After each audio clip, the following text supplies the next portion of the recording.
Welcome to your gateway for global business, finance, and artificial intelligence. Subscribe for weekly insights to think smarter. If you're watching this on your phone right now, searching the web, or literally just using any kind of AI, you are directly benefiting from ideas that started over 1,000 years ago, right in the heart of Central Asia. It's wild to think about, but it's true. Welcome to this explainer. Today, we're going to see exactly how Uzbekistan is taking that incredible ancient intellectual legacy and spinning it into a brand new, modern, digital Silk Road. Okay, let's dive into this. When we think of modern tech, our minds almost automatically jump straight to Silicon Valley, right? But take a look at this. The word algorithm itself, it comes straight from Al-Khwarizmi. He was a brilliant scholar born in modern-day Uzbekistan way back during the Islamic Golden Age. The guy essentially gave humanity algebra. And alongside him, you had heavy hitters like Ibn Sina, who, by the way, wrote the medical textbooks that European universities relied on for 6 straight centuries. This region was literally the intellectual center of the world. And after decades of that legacy kind of being buried, Uzbekistan is aggressively digging it back up to build its future. Section 1. Digitizing the past. Let's get right into it. You see, Uzbekistan isn't just trying to put a plaque on its history. They're actively using it as the bedrock for science, tech, and innovation today. To really wrap your head around the sheer scale of this ambition, just look at the physical infrastructure they're putting up. Right in the middle of Tashkent stands the vast Center for Islamic Civilization. It's crowned by this massive 65-meter dome, and get this, the interior ceiling is mapped with the actual Tashkent night sky, completely done up in Swarovski crystals. So yeah, this is definitely not your average dusty museum. It's a bold, undeniable physical statement about exactly where this country intends to go. And what's honestly super fascinating is how they're choosing to preserve that past. They aren't just locking fragile old manuscripts behind glass cases. Instead, a homegrown tech company called Neovex took thousands of digitized manuscripts from the National Library and basically fed them into an AI. The result? You can walk right up and have a real-time, face-to-face conversation with an AI avatar of an 11th century philosopher. You can ask Ibn Sina about his life, and his avatar will actually answer you, saying things like, "I sought to uncover the laws of nature to serve mankind and advocated for the comprehensive development of the human mind." It's incredible, right? And it perfectly shows how the center is using the absolute cutting edge of today's tech. They are bringing history to life from literally every angle. We're talking AI avatars answering really complex historical questions, physical robot guides rolling around conducting museum tours, virtual reality setups where you can step straight into the streets of 15th century Samarkand, and of course that massive digitized National Library database powering the whole shebang. They're taking ancient history and turning it into this engaging, two-way conversation for a completely new generation. But, there's a much broader guiding mission behind all this massive investment. Back in a 2017 UN address, President Shavkat Mirziyoyev made it very clear, declaring, "We will fight ignorance through enlightenment." So this center was built with the explicit mission to push back against Islamophobia on a global scale. It's there to present the religion's deep intellectual and scientific inheritance to the world, putting the focus entirely on peace and constructive progress. Moving on to Section 2, the geographic digital pivot. So, now that we've got the historical vibe, we need to talk about the physical reality of the country itself. Uzbekistan sits squarely at the crossroads of major global powers: China, Russia, Europe, the Middle East, India. But there's a really stark geographic reality we have to address, represented right here by the number 2. Uzbekistan is one of only 2 doubly landlocked countries on the entire planet. That means it is completely cut off from every ocean, and every single country bordering it is also landlocked. For most of modern history, that geography was a massive economic bottleneck. I mean, you can't exactly build a bustling seaport in the middle of a desert continent. But here's the thing. Physical geography just isn't the absolute limit it used to be. Look at this crazy contrast between the past and present. For centuries, traveling the 300 kilometers across the desert to the ancient city of Samarkand meant strapping in for a camel caravan. That was a rough journey that would easily take the best part of 2 weeks. Today, you hop on the Afrasiab high-speed rail, cruise at 250 kilometers an hour, and you're there in just over 2 hours. It's night and day.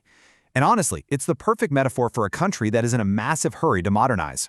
Which brings us to the absolutely crucial point of this whole strategy. The digital economy doesn't care about coastlines. It just doesn't. By laying down high-capacity fiber-optic cables right alongside those high-speed train tracks, Uzbekistan is taking a doubly landlocked location and intentionally turning it into a borderless natural relay point.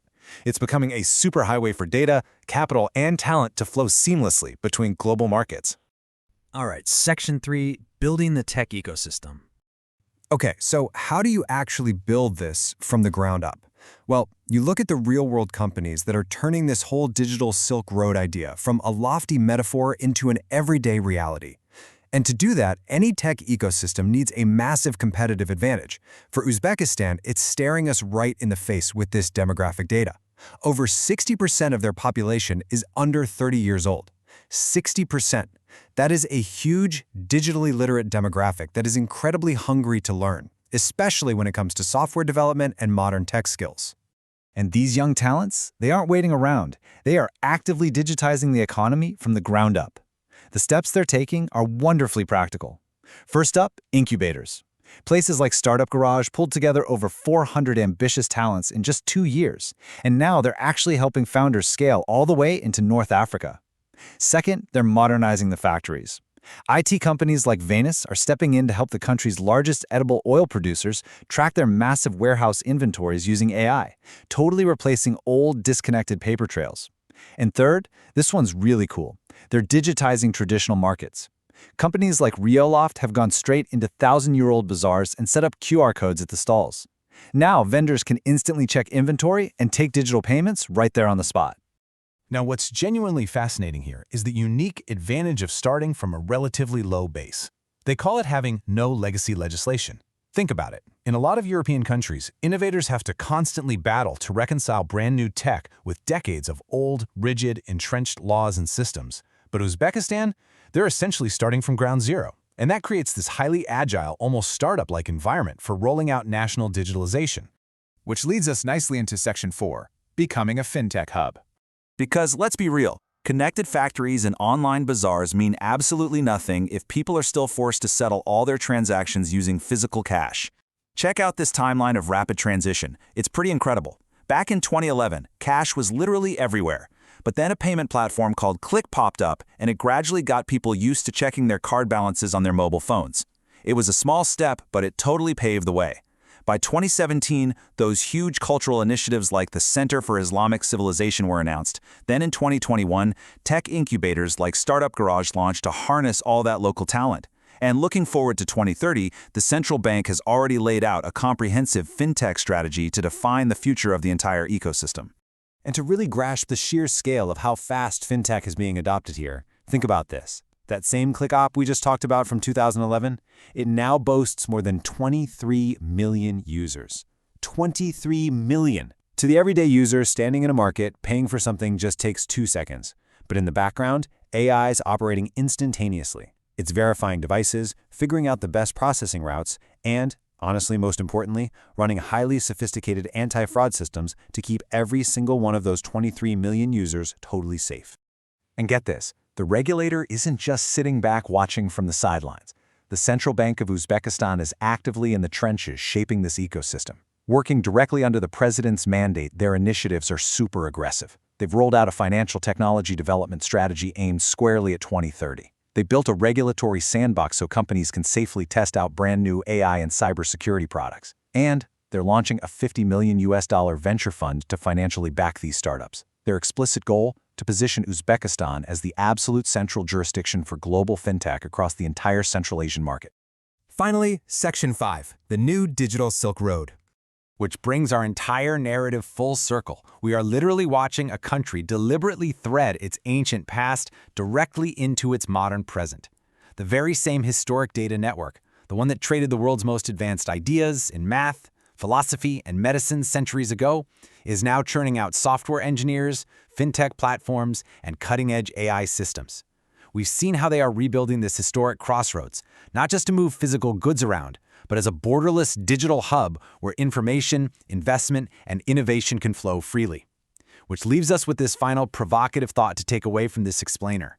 If a doubly landlocked desert can overcome its geography to build the next digital superhighway, where will the world's next great crossroads be? Thanks so much for joining me today. I really hope this sparked your curiosity about the changing map of global innovation. Keep questioning, keep learning, and I'll catch you on the next explainer. Thank you for watching. Don't forget to subscribe. Start building your wealth today.